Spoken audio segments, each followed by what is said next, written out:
Kako započeti sa čitanjem Svetoga pisma? Zašto je neophodno da imamo ispravan pristup sa čitanjem Svetoga pisma?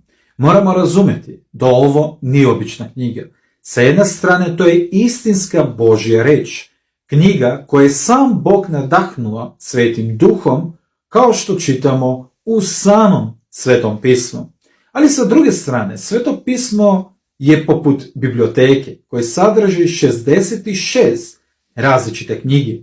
Sveto pismo se sastoji iz dve velike celine. Stari zavet koji ima 39 knjiga i Novi zavet koji ima 27 knjiga.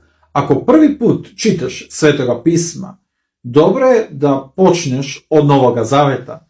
Tamo ćeš najbrže upoznati Isusa Hrista, ko je on i šta je učinio. Prvo, dobro je čitati Evanđelje po Marku, jer je kratko i direktno i pomaže nam da upoznamo život i službu Isusa Hrista. Poslije toga, dobro je čitati Evanđelje po Jovanu, jer ono nam pomaže da razumemo da Isus nije bio samo veliki moralni učitelj, već i sam Bog u telu.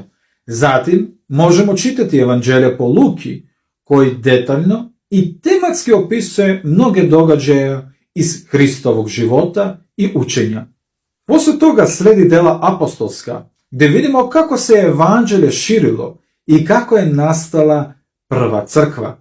Nakon toga možemo nastaviti da čitamo ostale knjige Novog zaveta, poput crkvene poslanice, opšte poslanice, sve do kraja otkrivenja.